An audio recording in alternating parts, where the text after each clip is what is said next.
for this lovely panel that we have today, and I have the privilege of moderating this.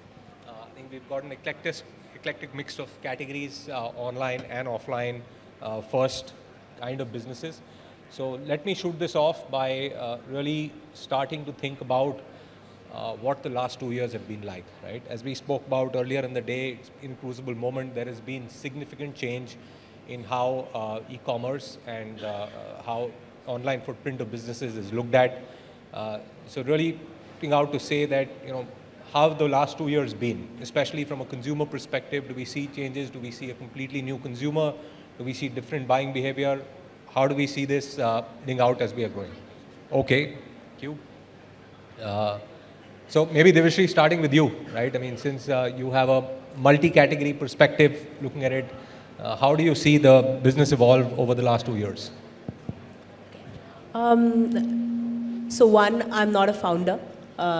We are more of an enabler. So kudos to all the founders here. I think this is a great learning experience for the rest of us.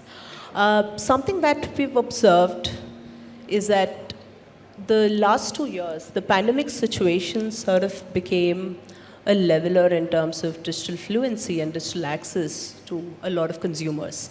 We see that now we have a fairly large internet population that spans across tier 2 and tier 3 cities. We see that the online shopper base has grown significantly across tier 2 and tier 3. For context, we added, I think, about 200 million internet users over the last 2 years and about 47 million shoppers basically across e-commerce. And most of them came from tier 2 and tier 3, and that's our fastest growing base. So you now have a user base that's growing beyond what we've always been comfortable with. That's a tier 1 audience. Tier 2 and tier 3 adds to itself some very, very new set of business nuances, right? From how do we design interfaces to them to how do we really cater to logistics. Then post that, what we also see is basically this emergence of Gen Z, also in tier 2 and tier 3, people who are digital natives, people who are so living in the digital ecosystem where their communities are, where their friends are. They're not necessarily in the offline world anymore. So the influence is very, very different in terms of what we've seen. And I think on the business side as well, we've seen that there is that bridge that traditionally has existed between what we used to say online businesses and offline businesses. That bridge has been crossed. It's a very, very thin line about how did you evolve. Did you evolve first as an offline business or did you evolve as an online platform? So I think that entire aspect is really narrowing down in terms of that divide between the two segments. And this is just fantastic for consumers, right? I mean, I think even referring to what Manish mentioned in his keynote about we need to have great experiences for all our consumers. And now we have an opportunity to deliver on that. Consumers across will seek value. They will live in the digital ecosystem. They will buy in the offline world. So I think it's a wonderful way of how evolved consumers are, how their touch points are. And as businesses, we now need to bake that into how we run our business and build for them. So that's largely been how we've seen the lines blurring primarily over the last 2 years. Fascinating. I think, thanks to that, I think clearly you're saying that the online, offline is merging, way of life is building through. Siddharth, maybe looking at it, you were almost born out of the pandemic, right? You founded a business that is online first, if you can call it that, D2C. How do you see the change? How do you see how the business is, as you're building first, what are you doing differently? Yeah, I mean, for us, like you said, right, we were born out of the pandemic. It's been about 18, 20 months since we've started. And it's been a tremendous growth, thanks to the digital touch points that we were able to touch upon. I mean, for us, I think the next big thing would obviously be towards going offline as well. And then, probably marketplace. But I strongly believe 2023-24 would be a phase where offline will play a larger role in terms of your unit economics. scaling digitally would be a challenge after a certain point, and that's when you'll have to pivot towards offline and maybe then go towards marketplaces as well. Interesting. So you see, building the brand, you've chosen an online first way of life of building through, but you see that to evolve, you have to get to offline to make the economics work. And now, do you see different consumer set you're trying to reach offline, or is it just giving more access to the same consumers? So look, again, there are two ways to look at it. One is that when we started off, we wanted to be a D2C brand, and then we created content around it. We did our, performance marketing, digital marketing. Everything was driven towards the online. I mean, 85% of our sales happen through our own website and app currently, and we ship anywhere between 3,000 to 3,500 orders a day. But now we understand that consumers want, even if I have to increase my average order value, I will have to go offline, right? If someone's coming to my website and buying one shirt, probably, will at least buy 3 garments when I'm offline. So this is the kind of data that we've collected, and I think over the last 2 years, we've built like a good, strong brand presence, and now we'll have to capitalize on that going offline. Very interesting. Thanks, Siddharth, for that perspective. Ashwanth, what about, Ashwanth here, sorry. What are you seeing in the toddler space?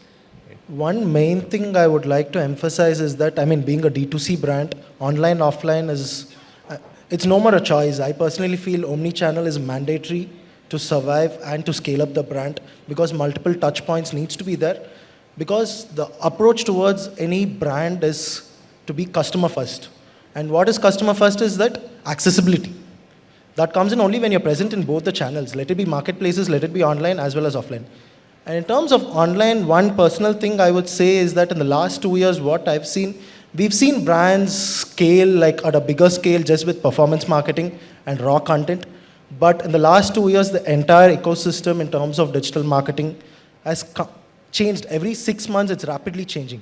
One major thing I would say is that you need to have a strong top of the funnel strategy with good process content. Your content needs to be strategized in a place where every funnel touch points are covered. So the conversion happens, let it be online or offline. The story needs to be there right from the starting point till the end point. That's the main thing I think a D2C brand needs to be followed to be very successful in the current competitive landscape. Excellent. I think 2 very interesting thoughts, and we'll explore those further, right? Both in terms of the competitive landscape requiring you to build the brand in a very different way, and so absolutely.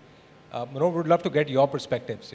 You come from what can be called the traditional part of the business, right? Still, you're physical first, have been there. How have the last 2 years changed your perspective on how online should build out, how consumers are shopping differently, how are they behaving anything different? So we've practically been online hardly about 3 years. The brand is about 16 years old, but we've been online only for about 3 years. And during COVID, we of course saw a huge jump in the business. We realized the potential, and we almost have been growing at 100% online for the last 3 years. And I think next year also we plan to double it. And what works for us is the brand is known across the country. We've been here for about 14, 15 years, so we've advertised quite a bit.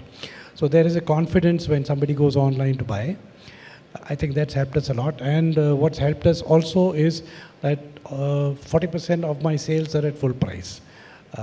Online is, most people go online when they want discounts. We're lucky, we're still at 40% full price sales.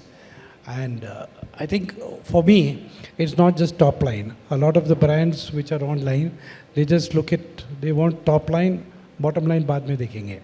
With us, we look at it at a different cost center. It has to make money for me. Of course, there is a lot of mix-up. Now, when I advertise, I can't really measure how much of the benefit I get offline, because a customer could see my ad on Facebook or Google and would come to the store and buy. Impossible to measure that. But we have found this is increasing. A lot of customers come and say, we saw this on your Myntra or on your online. We want this piece. And they come with the photograph. And this is happening more and more. And of course, what's helped us a lot is the omni-channel, endless aisle, where we have about 60,000 pieces in my e-commerce warehouse. And in each store, we carry not more than 8 or 9,000 pieces. So with the omni-channel and endless aisle, the customer has access to almost 600,000 pieces. So almost always he is able to get the size and the color he wants in the style he wants. This is a huge, huge benefit for us. I think for us, we are at about 10-11% of our sale is online. It will grow to maybe 15 or 16% in the next 1 or 2 years. I know there are other brands in our space who are doing almost 25% of their sales. But I think a lot of this 25%, a lot of it is discounted. So we very, very clear that online we need to make money. We will not run after top line. I don't need to. Great, thanks. I think so. Very clearly, you're saying digital influence is increasing. You see the influence building, and offline economics continue to definitely matter and be primary, and we'll explore that further as well. Through. Let me, Alamjit, let me bring you in. Right? You're trying to build a brand in a, I would say, somewhat difficult category, right? And growing in grocery, think that through. How do you see online as a play for you? How's the last 2 years been different as you've built and grown? Thanks, Anurag. So first of all, good afternoon to everyone. And just like Divyashree said, I'm not a founder. So Bell is a 150-year-old company with the Laughing Cow being a 100-year-old brand. It just wasn't in India. And I joined them as the first employee. So you can call me a semi-founder. I don't know if that term exists. So maybe just like Siddharth, you were born in the pandemic. We were born just before the pandemic. So most of our journey is kind of defined by that. So I think a few things that I see. So the first thing is a consumer, when they're going to be buying or using food, they're not going to say, okay, let me go to this e-commerce platform and then order what I need. So we sell cheese. So let's say a consumer is making, I don't know, a sandwich, which they suddenly want. So if it's not at home, you will just try to get it from the nearest or the way you find the most convenient. So therefore, it's about being present wherever a consumer shops, not really about online, offline, and it's therefore a very omni-channel kind of strategy. I think what happened in the last 2 years is that a lot of consumers were not really, let's say, mentally attuned with the idea of ordering food online. Will it be fresh? Will it come to me in the right condition? I don't know how it's stored. So a lot of this changed. And a lot of this changed especially for maybe consumers who were not as innovative, digitally savvy. Because there was a point of time wherein the regular kirana was not really delivering. You had no other option but to order online. So I think this huge barrier that existed for the category suddenly swung. So it's just like demonetization led to something. So here it was a huge change agent in terms of consumers now being willing to try food. And actually for a category like ours, even more so, because you couldn't go out to eat. Cheese is something that makes food delicious. So consumers were trying more and more of it. And the game, therefore, was more about being available at all times. And it's not only about the omni-channel strategy, but availability, because if you're not available, that's a lost sale. So maybe if I just sum up some of the things that we saw. So what we saw was the penetration of grocery started to increase. Within that, penetration of cheese started to increase even in, let's say, non-traditional households, even in lower socioeconomics. The idea is to be present all across. Something else interesting I saw. So our philosophy is to go city by city. So it's about, if you're in a city, let's be there online as well as offline. And we're not there across all cities. We are in the largest 7 cities. But we tried a marketplace model which allows us to go to every other pin code in the country. And on a platform like Amazon, we already see that about 50% of sales comes in from these other pin codes. So consumers across are ready for, I would say, our products, as long as they see value in it. It just is about making sure that we can find the right way of servicing at a profitable, in a profitable manner. Interesting. Thanks. I think on building on that, clearly access, you're looking at it in a different way. building online first. Interesting. Raghu, let me move the question to you. Over the last 2 years, home has become the focal point of a lot of activity and a lot of conversation. Right? And you're building in the home business, in furniture, in home decor. How do you see the online offline interaction, and how do you see the change over the last 2 years? Are you seeing many more consumers exploring online, coming to you in a different way, looking for different things? Hello, everyone. In the past 2 years, what I see is the customer expectations has evolved. Every brand takes the path of where the customer expectations are going, and they try to somehow meet their expectations in whichever way they can. And the customer expectations were convenience and ample options to choose from. And that's where e-commerce came in. They gave them the convenience and the options readily available. But in the process, I think the brands and the customers both failed to assign enough importance to the product itself, the thing which were being sold and bought. I mean, everybody failed to assign enough importance to that. But in the past 2 years, it has been realized that yes, in the availability of everything which is there, the good price, the options, the convenience, at the end of the day, it's about the product. And since everybody's realizing that now, which is why the D2C has gained the importance which was never realized before, that product is the core factor and everything should revolve around that. And luckily, the customer expectations are now assigning enough weightage to that. So which is where the online plus offline models plays a key role. Very interesting. So you're saying that the differentiation is in the product, and actually, let me segue to my next question with exactly that, Raghu, and maybe I can start with you itself. Of really, given that the barriers to entry in that sense have dropped, there are players entering from online first. There is existing players on the traditional side who realize and are able to scale up much faster. In this sort of new, more competitive landscape, how do you see brands being able to build, differentiate themselves, right? Being able to create presence and differentiation? That's a very vast question, and if I could ever find the answer for that, I mean that will be amazing. And maybe we all should work together to actually find if there is one key point or 10 key points which we can follow to do this. But we are all in the process of finding the answer, I guess. Within your category in furniture, what do you see is sort of, are you seeing the competitive landscape change? Are you seeing a lot more players entering the home business and looking at it both Yes, sides? the competitive landscape has changed. So earlier it was more like brands coming up with the furniture store, with the online store. And that's when the marketplace also realized the importance of the category, and they started this category as well. And so now it's become more of a visibility thing for this particular home category.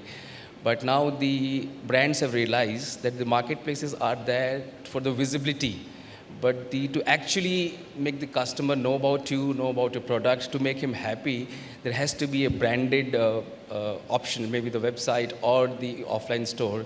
You have to bring the customer to you or go to the customer directly to be able to scale up. And marketplace is a good option for the visibility, but to be able to build something which is sustainable, which finds a place here, a spot here in the customer head, you have to go to the customer directly and not to the marketplace. Interesting. So I think in your category, I would say probably very fragmented, has started to get organized with online players bringing in organized play and building through. Thanks for that. Siddharth, what about, how do you think about brand building and differentiation again from the pandemic? You've stepped into a extremely competitive landscape. Yeah, I think, the basic thing itself is that we've always believed in delivering what we've promised, right? If we've said our returns and exchange is hassle-free, we made sure it is hassle-free. In terms of the product, in terms of transparency, in terms of content, we were very clear that just to give you an example, we've said that we are a fast fashion brand and we launch new styles every single day. Since our inception, there's not been one single day wherein we've not launched a new product. If we've said our returns and exchange is hassle-free, our refunds happen at pickup. Your exchange order is placed at pickup, right? Once the delivery boy comes to you and that trigger where it says picked up, a new order is auto-generated, so that there is a seamless customer experience. I think the biggest differentiator for any D2C brand, especially in our category, which is highly competitive, is the kind of customer experience that you give. Right from the beginning, we were very conscious about our customer support, whom to hire, and being a bootstrapped brand, it was very difficult for us to take a lot of bets on hiring experienced people. So we had to build that entire, ecosystem within us. So I think it is a mix of a lot of things, but like he said, right, the number one thing is your product. If your product is not good, no matter how much you spend on your performance or content or anything for that matter, end of the day, that your repeats will just keep dropping. Excellent. Very interesting. So you're saying hold to your brand promise, continue to deliver the brand promise in a great way. Ashwanth, what about you are going multi-brand, right? You have on platform. How do you build? You're building with multiple brands. The platform, single brand with Toddler thing. Okay, excellent. So in that space, how do you see this building the differentiation, building just brand building ability in the current space? See, like how Siddharth and Raghu covered, first thing which needs to be considered, let it be in terms of brand building, first thing that comes to mind is a product. And what is the product you're trying to create? What solution are you bringing to the table? I personally feel like in Toddler thing, we've manufactured a lot of products, but all products are built keeping utility and solution as a mind. We have very different products like cloth diapers, we have muslin clothing. So we have a certain type of clothing which would be favorable and skin friendly for any baby. Let it be baby who having eczema or any kind of delicate skin also, we have products like that. So all our products are designed in such a way keeping utility in mind and comfort in mind. So consumer first approach in terms of comfort and utility is what has helped us to be differentiator in this spectrum. I would say if you're not able to differentiate, I don't think so you can survive in the market. That is the ultimate thing. And once your product is good and the story is what matters, like how you're going to create that story, and that story is going to be your brand building perspective is where I look at. And personally, the customer experience, right? So one customer experience I would like to say is that there was one well-known celebrity in Tamil Nadu who actually had twins suffering from eczema, actually. So close to 3 months, she was trying to use many different types of products, but she was getting lots of allergies. So even doctors were not able to find. And how many of you thought about that babies were getting allergies because of the clothing they were wearing? They used to think it was because of food or diaper or some rashes or something like that. But it was because of clothing, and that person approached us and bought our products, and till date, I think now the kids have grown about 2 years, till date they're using our products. So that's the amount of value addition we bring to the table. That matters the most. When you're able to get that brand affinity and value, based on the value you create, there's no looking back after that. Definitely your CAC, your metrics, everything would be spot on and you would be growing at a faster pace. Profitability will automatically happen based on the kind of product value you're creating. Very interesting. So you're saying find your demand space, find your brand space, create products within that, build product-based differentiation, go after. Interesting. Alamjit, you are again, trying to build in a category with mass market competitors. They compete with, they build their brand over the years in very different ways. You're trying to break into that space with this. How do you see that, building differentiation, building the brand in this environment being very different from what it was earlier? So I think it's the principles are similar to what Ashwath, Siddharth, and Raghu said. And it's about finding, firstly, the right brand promise, a brand promise that the consumer will value. So in our case, we said every mother or every homemaker's need is about taste and nutrition for their family. And that's what we went after. And something unique to the Laughing Cow is as a brand promise of laughter. So we do everything with a side of laughter. And then the next thing is that the product has to deliver to that brand promise. And if the product is not good and it doesn't deliver to the brand promise, just like Siddharth said, you can send, it's just about spending good money after bad.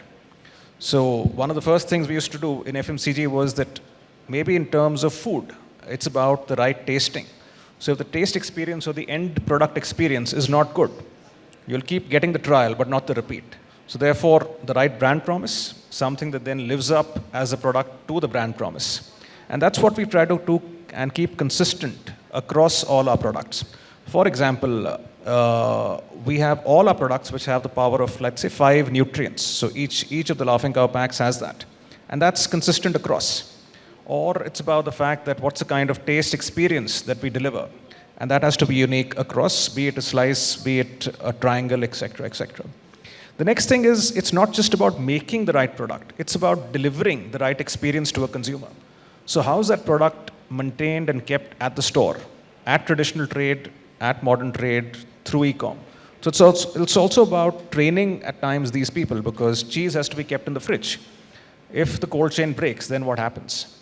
It's also about making the product robust. So for example, we launched a product which is a sachet of cheese which can be kept in ambient just because of the kind of hygiene that it goes through. And we priced it at $10, so which makes it very, very accessible to consumers. So it's about finding and then delivering upon some of these things. Interesting. Thanks, Q. So much building differentiation within this category. Manohar, you've built a brand already. You built it to a space where it is recognized. You see now a different competitive landscape as well. You have marketplaces coming up with their own brands. You have several brands who have emerged from D2C, online first, are getting created only there. How do you see competing and growing the brand from here? Differentiation, brand building in this environment. How do you see it different from when you've grown build the brand? I think first and foremost thing is the recall. So the advantage with having a brand which already has a recall gives me an edge, the confidence with the customers. Brands which are just online have a huge cost of acquiring customers. For us, that's much lower, simply because a lot of our customers are going online. And we can push them from offline to online very easily. I have this huge database of, I don't know how many million customers, and we send them out offers, and they're online customers. So my cost of acquisition is like very, very low. Of course, when I want to get new customers, it's as expensive as anybody else. But for me, I think we are concentrating on getting more of our existing customers who are switching to online to shop with us, right? Of course, the downside with online is the returns. In the industry, 32% return is very common. Offline, my returns are hardly 1%. And actually, in offline, there are no returns at all. It's only exchanges. So that challenge is there, cost of logistics, and of course, we have a lot of instances where a customer buys 2 saris, 10,000 and a 1,000 rupees sari, exchanges the tag, and returns the 1,000 rupees sari with a 10,000 tag. These are things we can take care very easily offline. Online, my person who picks up the sari or the person who sees it in the warehouse doesn't really know what is the price. So, I mean, we have had a lot of innovations to do. Now we have a camera which takes out the image, you have your style number, and the style number of the actual piece comes, and if it doesn't match, we know something is wrong. So there are different challenges online. It's trying to deliver, we're trying to have a faster and faster delivery. Currently we're at 3-4 days delivery. In fact, we're going to experiment with Bangalore with 3 hours delivery for garments. I don't think anybody's doing it as yet. Yeah. But probably we'll be able to do it on our own site. It's difficult to do it with the marketplace. Yeah. So the scope is huge. I mean, in my store, I know if one store is doing 30 lakhs a month, I can go at the most with all my efforts, with advertising, with the best salesman, ambience, I can go to 40, 45. But online, I know from 3 crores to 6 crores is very doable. Interesting. Sky is the limit. So the footprint can be as wide as you like it to be. Divyashree, this is what you help brands with, right? On how do you really think about over the last few years how brand building, differentiation, given both the growth of the online customer, the online space, And I think the competitive landscape, right? How do you see things have changed over the last few years, and how do you build a brand today? I won't touch upon, honestly, the product, the brand platform capabilities. I think everyone here has spoken about it, and of course, they have a very close window into it. Over the last 2 years, considering that we've seen a lot more tier 2 and tier 3 audiences come on board, shoppers come on board, I think it's also very important to start now looking at what is that brand conversation we are having with them, right? Tier 1 customers at the end of it were far more focused on brand. You have one brand, it is a very standardized experience across any outlet you go to or any website you go to. So you pretty much repose your trust on the brand. And for example, if you buy a pair of Nike shoes, wherever you buy it from, you know that this is how my Nike Air Zoom will look like. But the tier 2, tier 3 customer is not necessarily looking for the brand standardization always. They're looking also for the dialogue and the trust that they can place in that platform. And largely also coming from the fact that they have evolved offline first. Even the customers have evolved offline first. Yeah. And in the offline first scenario, you're reposing your trust behind the man behind the counter. Yep. You have a human there to speak to. So how do you now replicate that experience? How do you really build trust? How do you generate value? And when I say trust, it is it is basically what Siddharth also spoke about. Right? Is that experience standardized and consistent each time the customer buys from you? So what is the customer support like? What is the customer service like? But it's also all the other elements of dialogue that are happening. Your customer has a very, very strong online community. That online community is beyond the chat groups. It's basically social media platforms that your customer goes to, or the YouTube creators or the micro-influencers that customers are following. It makes a huge difference when your favorite creator is talking about their favorite pair of shoes or their favorite pair of phones. Or for that matter, we are even seeing it evolve in categories like grocery. So I think there was this entire activation that one of the grocery platforms did around festivals, where I think JioMart really spoke about what can you do with JioMart, what the pricing proposition is like, but all through creators. So that then you're having a dialogue with a community, with someone you trust. Word of mouth need not always be with someone you know one-to-one, right? So that shift has happened. It's a Gen Z consumer, digital native, tier 2, tier 3, you need the sense of community. Now, how do you bring in that trust? How do you bring in conversation at every touch point? And those touch points are right from your first search to your first video. So your story needs to be consistent across. So that's where your experience builds in, and your product builds in. So I'm just taking the lens of what your brand story is. Yeah. It doesn't, it's just that I think we need to now start pivoting to thinking how many different touch points are there. We have traditionally been far more myopic about it because there were far fewer touch points. Now it is just that there are so many ways for consumers to interact with brands, to form perceptions, whether it is reviews on marketplaces, reviews on the same website. The reviews could be good, the reviews could be bad, but the fact that you have reviews on your website tells you that the brand is honest. It could be basically what YouTube comment section is telling people, or it could be what their creators are saying. It is a lot of access to information. So how do you handle that information also becomes a very, very important point. That's very interesting. You're saying have an honest conversation, have it across multiple touch points, provide the community to have that conversation with, yeah. And down. So it's not, and keep it consistent across all of these. Yeah. Right? So, I think this is what we were discussing earlier as well. I think the pivot is from online as only a transaction channel. Yeah. When we think of e-commerce for a lot of, say, offline first businesses or offline first consumers, we are thinking about online being their end transaction channel. It need not be, right? It could be a window shopping channel, and the transaction might happen in the offline world. Or for that matter, it could be that that's where there is a lot of information seeking, there is a lot of perception building, and finally the downstream funnel rests in the offline world. I think that's where we need to be very cognizant of how our stories are being represented in all these channels, because there is just so much access to information and perception building as well. Very interesting. Thank you. Thanks for that, Divyashree. I think with that, let me switch to a slightly, the other side of it.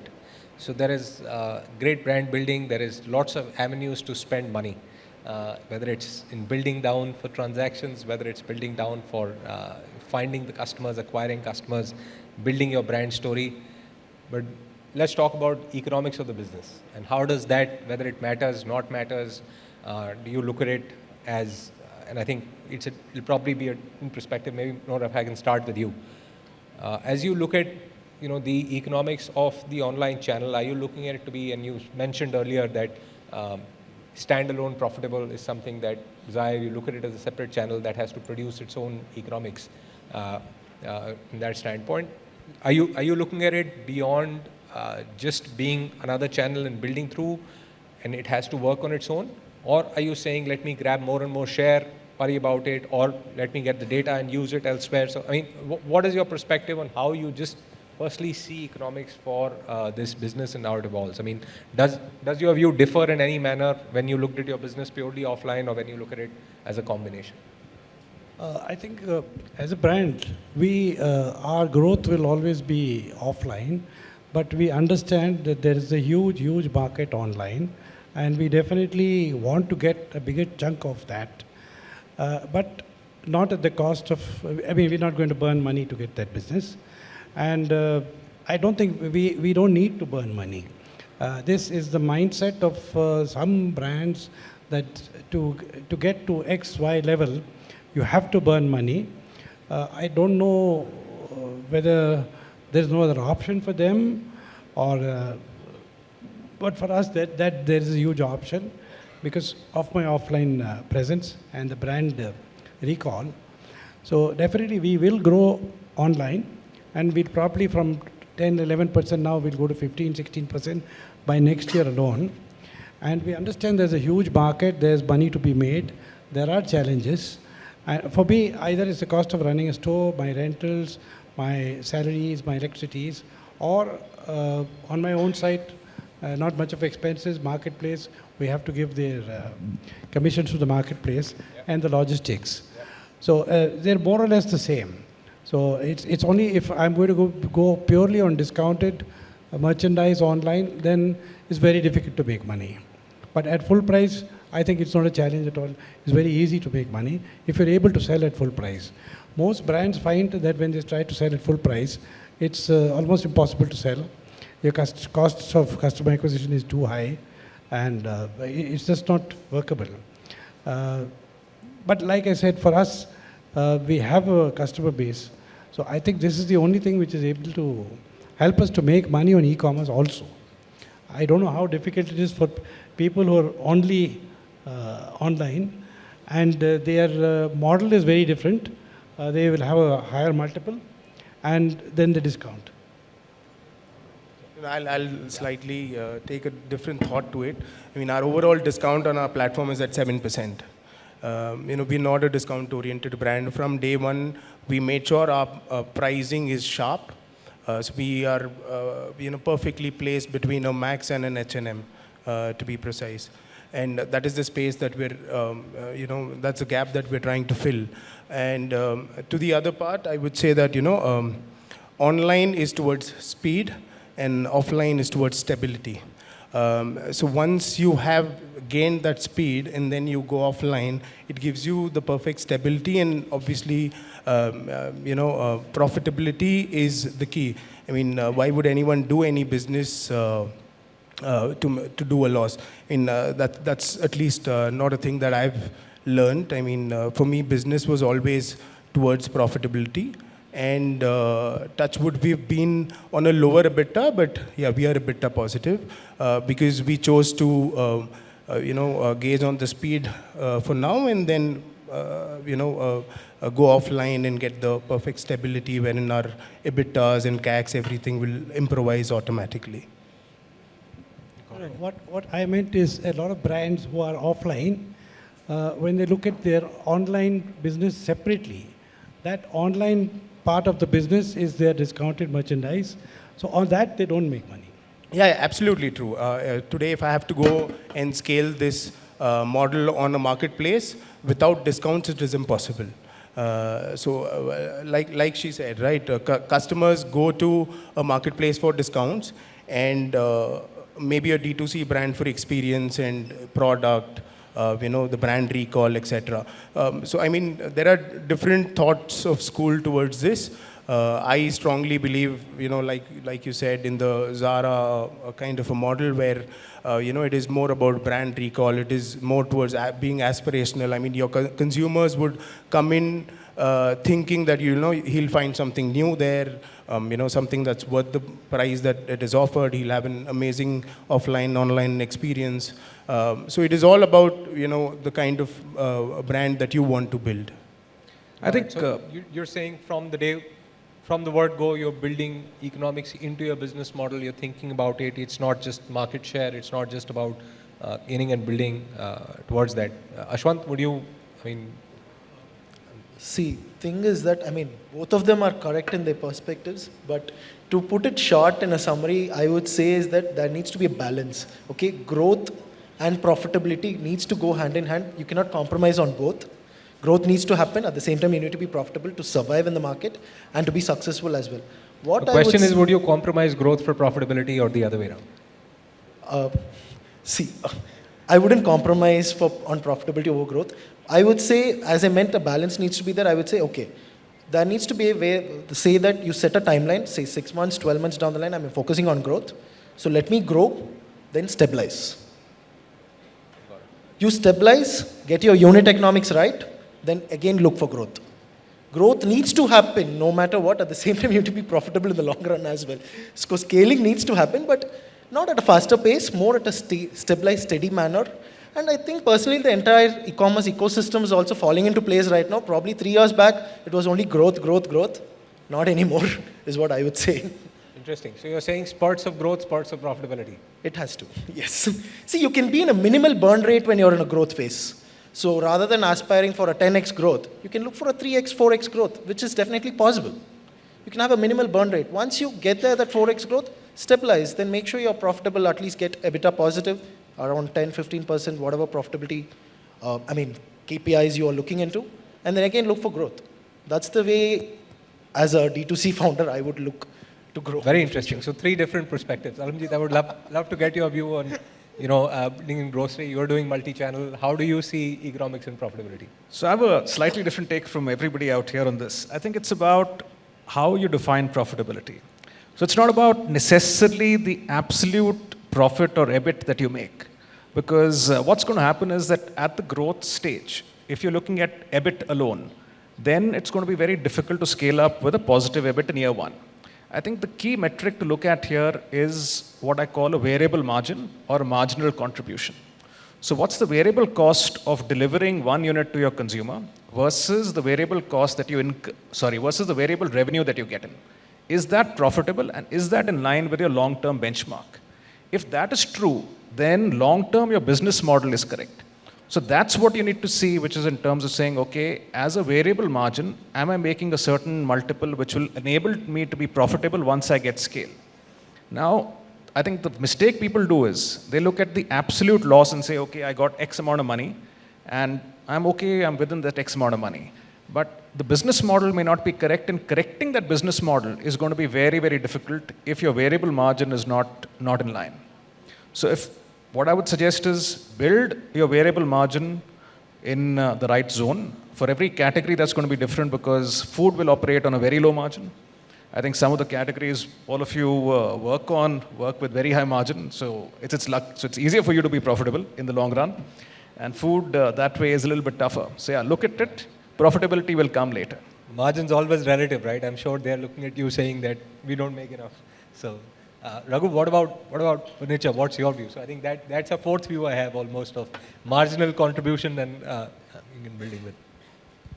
Okay, me coming from Rajasthan, from a Banya family, what do you think I'd say? Sorry. Could you take Okay, the anyway, mic slightly so- closer, please? Yeah. Is it working? Okay. Yes, thanks. So I'm not repeating that now. Okay, so growth is important, of course, yes, but like unit economics, so if you define profitability in terms of unit economics being positive, I mean, as long as you sustain that, I think, and can grow at the same time, that should be it. But if your unit economics is negative, and growing with that is dangerous, is poisonous.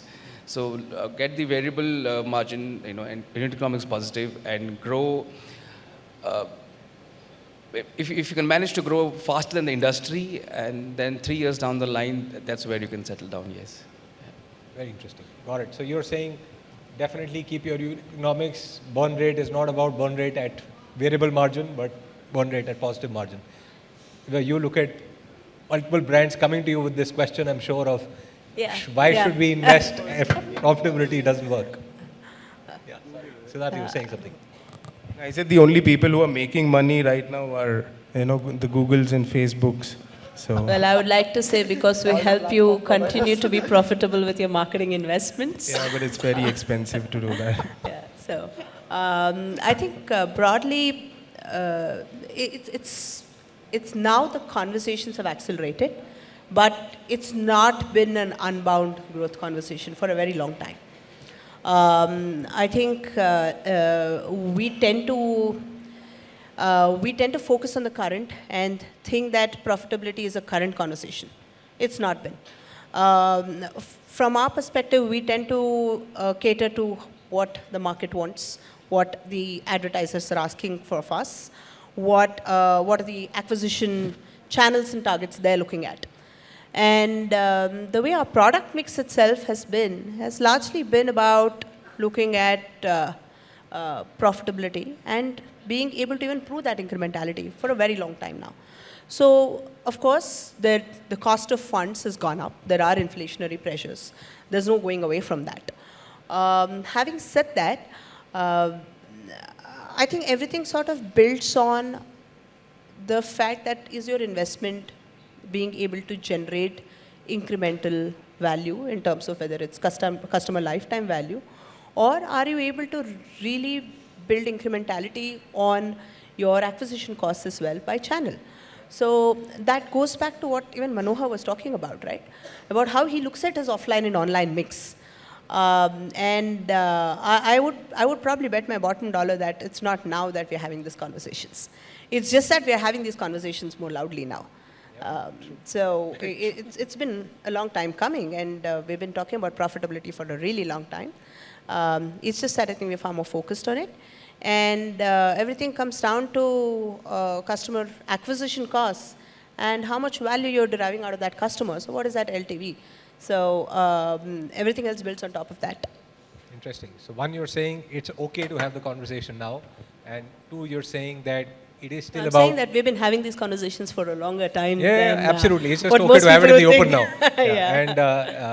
And through. So I think that, and the second point you make, interestingly, is to say it is still about long-term value to the acquisition cost, not just about unit on every transaction, that standpoint.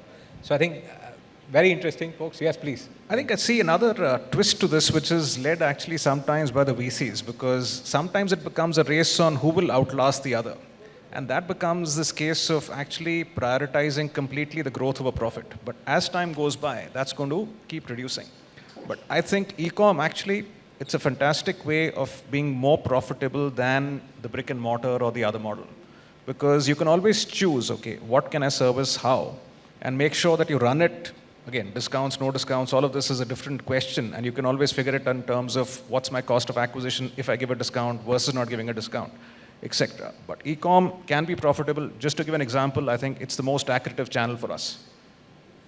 I think just to add on to that, e-commerce also helps you with a lot of data, right? Today, if I have to go offline, I have enough data towards which particular pin code should I target upon, and then set up my stores accordingly. So I think, it is... Wrapping. No, you carry on. I'm just saying don't let anyone else do any adding. Yeah. Sorry. Yeah, I mean, I would end with that, like I said, right, e-commerce helps you gain that speed, get that kind of data that you want. At least I'll be 50% more sure or accurate in terms of my offline presence. In terms where do I open my next store, what kind of consumers are there, what is my market share in that particular pin code, etc. Got it.